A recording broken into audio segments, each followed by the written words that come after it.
लोगों के घरों में दिए ही जलाए हैं, किसी के घर का दिया बुझाया। दौर के हवाले से बताएगा जब कश्मीरी पंडितों को कश्मीर छोड़ने पे मजबूर किया। मैंने देखा नहीं, मैंने वो दौर जिया।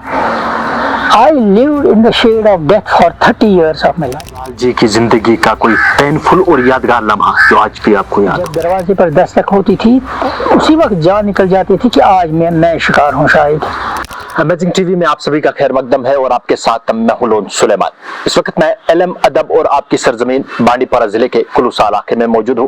मेरे साथ जो शख्सियत मौजूद है ये किसी तारफ के मोहताज नहीं है। जी हाँ, चमन लाल जी है इनका नाम और इन्होंने भाईचारे की मिसाल आज भी बांडीपोरा में कायम रखी हुई है। जी हाँ, कुलूसा इलाके में जहाँ पर मुस्लिम बरादरी और पंडित बरादरी एक साथ रह रहे हैं और चमन लाल जी से आज इनकी जर्नी के हवाले से जानने की कोशिश करेंगे। फिर जम्मू कश्मीर के किस दौर से गुजरा, किन किन हालात से गुजरा वो भी जानने की कोशिश करेंगे। सर सबसे पहले आपका बहुत बहुत शुक्रिया वक्त देने के लिए। चमन लाल जी जो है वो बांडीपोरा के उन मशहूर और मारूफ उस्तादों में से माने जाते हैं, उन उस्तादों में शुमार होते हैं जो बांडीपोरा के काफी मशहूर है। सर सबसे पहले आप एक उस्ताद के हवाले से बताएगा, एक उस्ताद एज ए उस्ताद या एज ए टीचर आपकी जर्नी जो बांडीपोरा के अंदर रही है उस हवाले से बताइएगा। आप अपनी पैदाइश के हवाले से भी बताइएगा। सारी जो इंट्रोडक्शन है आपका सबसे पहले वो दीजिएगा हमारे नाज़रीन को।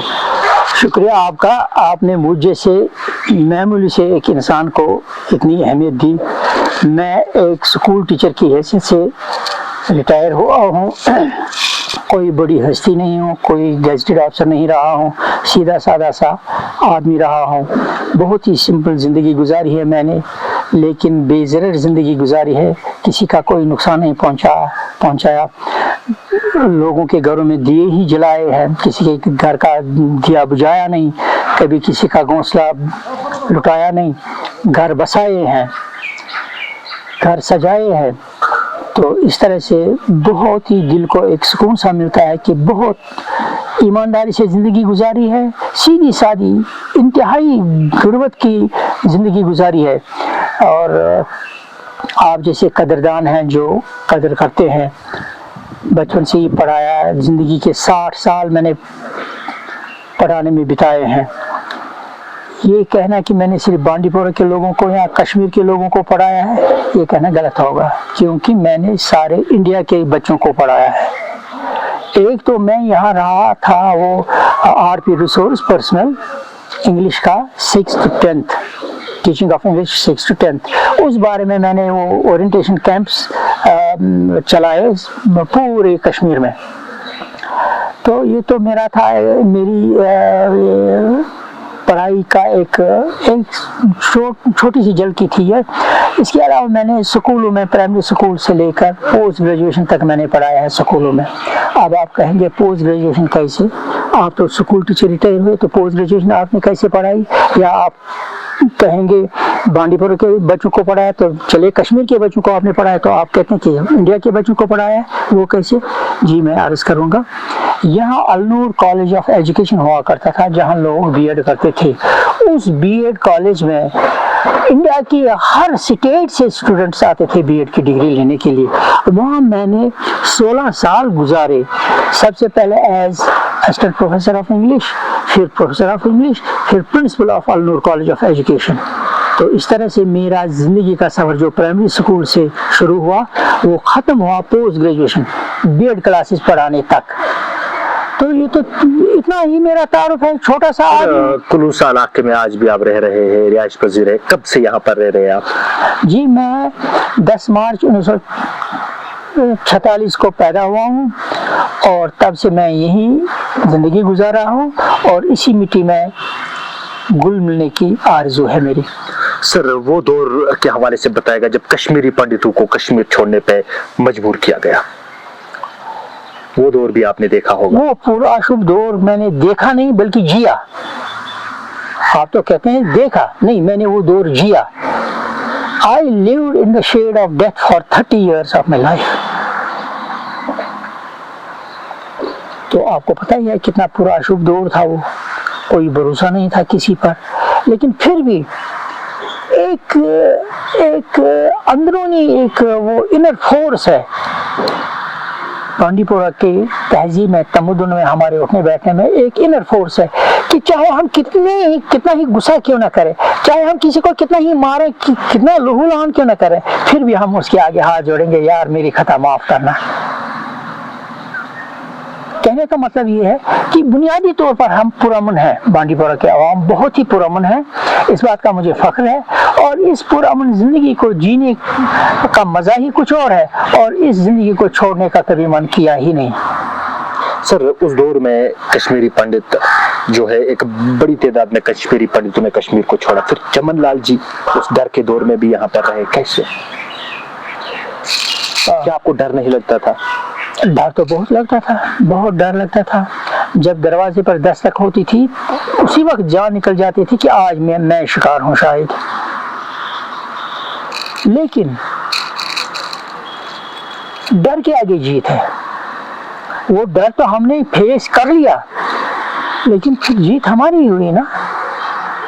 आज अपने घोंसले में आराम से रह रहे हैं, आप देख रहे हैं, बिल्कुल मजे से जी रहे हैं, अपने बहन भाइयों के साथ, अपने पड़ोसियों के साथ, अपने मुस्लिम बरादरी के साथ घुल मिल कर जी रहे हैं, बड़े अमन से, बड़े जबरदस्त भाईचारे से। ये भाईचारा जो है ये हमारी मीरास है, जिसका दामन हमने न कभी छोड़ा न कभी छोड़ेंगे।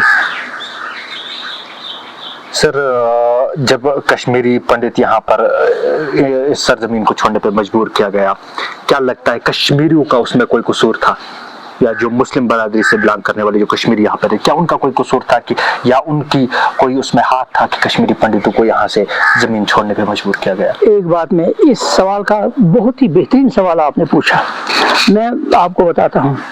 यहाँ हमारे अंग्रेजी के बहुत ही मशहूर मारूफ प्रोफेसर है, प्रोफेसर जरगर साहब, गुलाम जरगर साहब।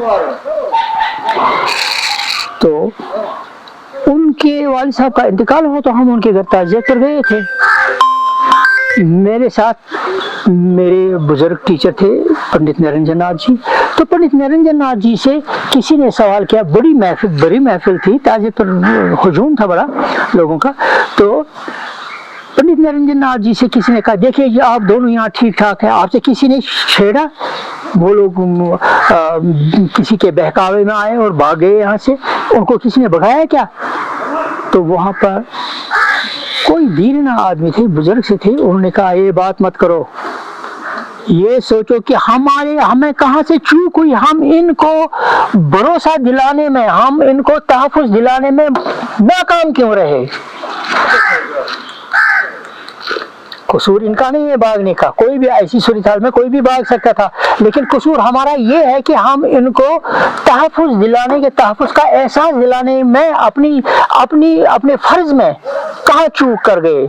हमने चूक की, हमें इनको भरोसा इतना दिलाना था कि ये हमारे साथ टिक जाते। चमन लाल और पंडित निरंजन नाथ जी की तरह दूसरे लोग भी यहाँ रह रहे होते, अगर हम उनको भरोसा दिलाने में कामयाब हुए होते। तो थोड़ा सा कसूर ये है कि भरोसा दिलाने में कोई कामयाब नहीं हुआ।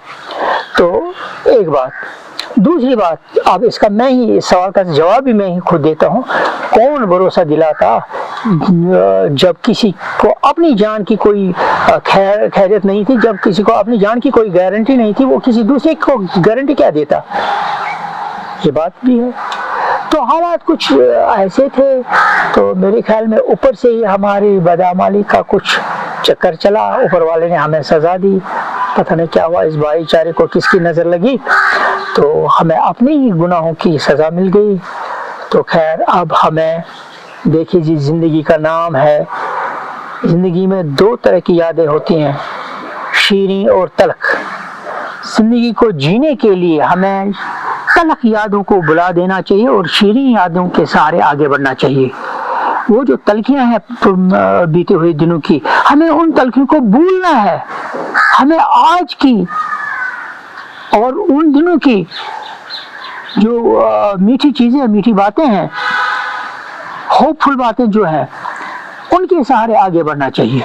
जो हुआ सो हुआ, ये नहीं कि ब्लेम गेम हम नहीं करेंगे, उसका कसूर है, इसका कसूर है, आपका कसूर है, मेरा कसूर है, मैं क्यों भागा, मेरा कसूर है, मुझे किसने भगाया। तो आपका मानना है चमन लाल जी की तब हालात ऐसे थे कि मुस्लिम बरादरी जो है वो पंडित बरादरी को हौसला नहीं दे पाई, ये भी एक बड़ी वजह बन सकती है कि कश्मीरी पंडितों को ये सरजमीन छोड़नी पड़ी। जी, लगता है आपको? लेकिन इस सवाल का जवाब तो मैंने दिया ना, जब खुद कश्मीरी मुसलमान सेफ नहीं था, जब उसको अपनी जान के लाले पड़े थे, तो वो मुझे क्या तहफ़्फ़ुज़ देता।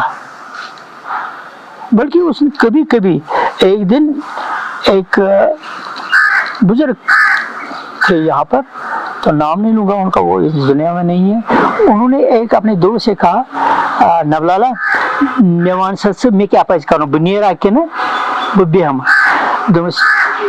तो नवलाला ने जवाब दिया, गोपीनाथ जी इस सवाल का जवाब देना आसान नहीं है। एक बात है, अगर आपको लगता है कि इस रास्ते से रीछ आ रहा है, शेर आ रहा है, तो आप उसी रास्ते पर क्यों चलोगे, रास्ता बदल दो अपना। तो गोपीनाथ जी ने पूछा, क्या इसका मतलब ये हुआ कि शिफ्ट हो जाओ? तो गुलाम नबी खान साहब ने कहा, जी हाँ, कुछ दिनों के लिए, कुछ महीनों के लिए शिफ्ट हो जाए, फिर वापस आए। भगाया नहीं, गलत मशवरा नहीं दिया, मशवरा नहीं दिया। तो मेरे कहने का मतलब है, बहुत सारे कश्मीरी पंडित इसलिए भी भागे कि उनको अपने रफीकों दोस्तों ने मशवरा दिया चंद दिनों के लिए, जब तक ये तलातुम जो है ये थम जाएगा, जब तक ये थम जाता है तब तक आप कहीं और शिफ्ट हो जाओ, फिर वापस आना। सर उस पीरियड ने जो कश्मीरी जो समाज है उस और इंसानियत को क्या सबक दिया? आपको क्या लगता है जो वो पीरियड जिससे ये पूरा कश्मीर गुजरा? सबक एक नहीं, सबक तो हजारों हैं, सबक सीखने को हजारों हैं। सबसे पहला सबक आपको सीखना चाहिए, आपको सीखना चाहिए। आप अपने घर में बुजुर्ग जो थे, अब आएंगे जी अफगानी, अब कश्मीर की आज़ादी पक्की, आए हैं 20 अफगानी आए हैं, 20 अफगानी इंडियन आर्मी से लड़ेंगे और कश्मीर को आज़ाद कराएंगे। ऐसी डबारियाँ जब एक बुजुर्ग अपने ख्याल में कहता था बच्चों को, हाँ जी मैंने भी 10 अफगानियों को देखा, आए हैं, अब वो इसको छुड़ाएंगे। जब ऐसी बात है, ऐसी वो बड़बोल बातें जो हैं, ऊंची बोल वाली बातें बच्चों के सामने की गई, तो बच्चों का जोश कैसा पड़ेगा? बच्चों में बच्चे क्या तरबियत पाएंगे? एक्चुअली वो ये बेनमीन चीज घर वरना बुजुर्ग हंसा आया वजन क्यों बकाया तुम्हारी चीज की तुम्हारा नहीं क्या ये बड़ा चढ़ा कर करो ना आते ये ग्लोरीफाई करो। तो इसका नतीजा निकला कि बच्चे ने कहा ये तो ठीक है, ये रास्ता तो ठीक है, मेरा बाप भी यही अप्रिशिएट करता है। तो बच्चा तो कायल हुआ, ये हुआ बच्चा अपने घर में ही कायल हुआ, उसको बाहर के उकसाने वाले की जरूरत नहीं पड़ी, उसको बाहर के वो टीचर की जरूरत नहीं पड़ी, उसको तो अपने घर से ही शिक्षा मिली। चमन लाल जी की जिंदगी का कोई पेनफुल और यादगार लम्हा जो आज भी आपको याद हो? लम्हे तो बहुत ही खूबसूरत खुशनुमा भी हैं, बहुत ही पेनफुल भी हैं। देखिए एक वाक़ा मैं बयान करूंगा आपके सामने, उससे आपको पेन भी मेरा झलकेगा, मेरी प्लेजर भी झलकेगी। एक दिन जबरदस्त हालात खराब थे, मैं बैठा था, घर में मुर्गा पका था, जो ही खाना परोसा गया दरवाजे पर दस्तक हो गई। मैंने कहा आज तो मैं मारा गया, आज तो मेरी बारी है मरने की। शाम के 9 बजे थे, 9:30 बजे, जिस वक्त 6 बजे ही सारी बत्तियां गुल हो जाती थी यहाँ। तो फिर मैंने हाथ रोका तो दरवाजे पर आवाज आई, मास्टर जी दरवाजा खोलो, कोई पराया नहीं है, मैं आपका अपना बंदा हूँ। मैंने जब दरवाजा खोला वहाँ गुलाम नबी मीर साहब थे, तो वो भी एक अवरग्राउंड मिलिटेंट थे, अंडरग्राउंड मिलिटेंट थे। तो उनके साथ एक साधु जी थे, तो उन्होंने कहा ये साधु जी थे तो लोग इसको सीआईडी मानते थे, आप वहाँ 1-2 किलोमीटर दूर ले जाकर इसके पीछे पड़े थे, उसको वहाँ मारते और फिर फोटो निकालते, हमने एक बड़े जबरदस्त हिंदुस्तानी जासूस को मारा, इस बेचारे की जान बचाओ, इसको यहाँ रखेंगे। तो मैंने गुलाम नबी साहब से कहा अगर ये सचमुच का इंडियन जासूस निकला तो मेरी क्या हालत होगी? तो उन्होंने कहा ये भी ठीक है। मैंने कहा तो गुलाम नबी साहब ने कहा कि नहीं इसकी जान जैसे तैसे बचनी चाहिए। मैंने कहा मेरे घर में नहीं रहेगा, इसको खाना खाना खिलाऊंगा मैं। फिर मैंने इसको मंदिर ले लिया, मैंने इसको रात को मंदिर में बिठा दिया। लेकिन सवेरे में गया एसपी साहब के पास, पुलिस स्टेशन पर। मैंने कहा यहाँ एक आदमी है साधु के वेश में है, क्या पता सी आइडिया क्या है, आप उसको जम्मू वापस रवाना करने का इंतजाम कीजिए। तो उन्होंने कहा चले ठीक है, हम आर्मी कानवाई में उसको जम्मू भेज देंगे। फिर जब मैंने उससे पूछा तो उसने कहा कि मैं जम्मू में था, वो साधु जी जम्मू में थे, तो जम्मू में एक ट्रक कश्मीर के लिए वो चोकर लाने के लिए खड़ी थी, तो सरदार जी गाड़ी चला रहे थे, तो साधु जी ने उसे कहा मुझे माता के दर्शन करने जाना है। तो साधु जी ने कहा शायद वैष्णो देवी माता के कटरा के पास में इसको छोड़ दूंगा, लेकिन सरदार जी भूल गए। जब उन्होंने नौपोरा में अपनी ट्रक अनलोड की तो वो चौकर के साथ साधु जी भी गाड़ी से नीचे उतरे। अब साधु जी पूछ रहे सबको देवी का मंदिर कहाँ है, देवी का मंदिर कहाँ है, किसी ने इसको ले लिया आजर वाले मंदिर में, वहाँ ताला पड़ा था बड़ा, तो फिर उसको लाया कुलूसा के मंदिर में।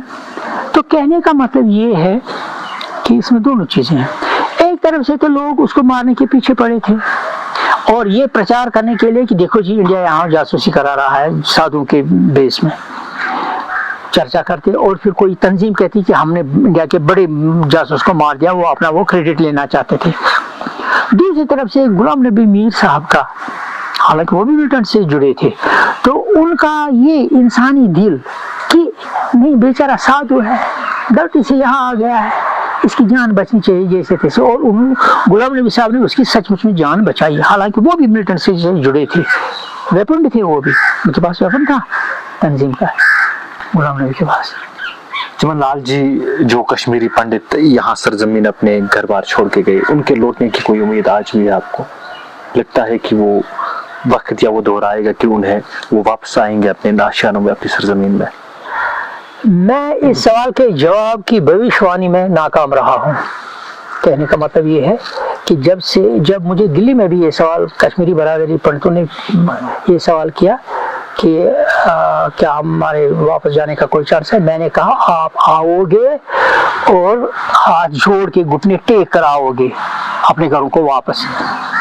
उन्होंने कहा क्यों? मैंने कहा एक तो पोल्यूशन आपको यहाँ से भगाएगा, दूसरा यहाँ जो वाटर स्कैर्सिटी पानी की कमी जो है यहाँ पर ये हो रही है, ये बढ़ रही है पानी की कमी, पोल्यूशन और पानी की कमी, ये दोनों चीजें आपको वापस कश्मीर आने के लिए मजबूर कर देंगे। लेकिन मेरी ये भविष्यवाणी जो है, मेरी ये फोरकास्ट जो है, ये बिल्कुल गलत साबित हुई।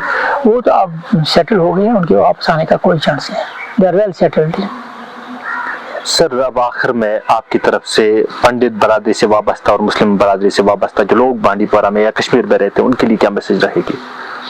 हाँ, उनके लिए मेरी हाथ जोड़ के सर झुका के यही गुजारिश है कि हम जो इल्म अदब आब के लिए दुनिया में मशहूर हैं, इस अपनी रिवायत को, आपसी भाईचारे की रिवायत को, अमन और आश्ती की रिवायत को कायम और दायम रखे।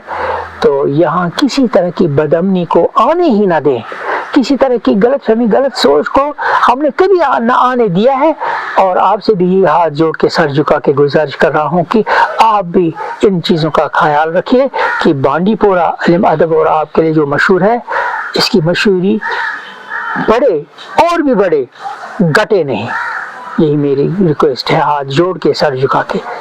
बहुत बहुत शुक्रिया सर आपका हमें वक्त देने के लिए। हमारे साथ बांडीपोरा की वो शख्सियत जो अगर एजुकेशन की फील्ड में देखेगा, एक उस्ताद की हैसियत से देखोगे तो वो उस्ताद जो बांडीपोरा के मशहूर और मारूफ है, उनमें इनका नाम गिना जाता है। चमन लाल जी जो पंडित बरादरी से वाबस्ता है, इनसे आज हमने इनकी जर्नी के हवाले से या वो दौर जो इस दौर में कश्मीर जला, उस हवाले से हमने पूरी इंफॉर्मेशन इनसे जानी। फिर वो दौर जब कश्मीरी पंडितों ने ये सरजमीन छोड़ दी या उन्हें छोड़ने पर मजबूर किया गया, वो सब पूरी कहानी जो उन्होंने वो जिंदगी जी थी, जिस दौर में जी थी, वो सारा आप तक पहुंचाया। मजीद इस शुमारों के लिए बने रहेगा अमेजिंग टीवी के साथ। अमेजिंग टीवी के साथ कैमरामैन मेरा आतिफ के साथ बांडीपोरा से लोन सुलेमान की एक खसूसी रिपोर्ट।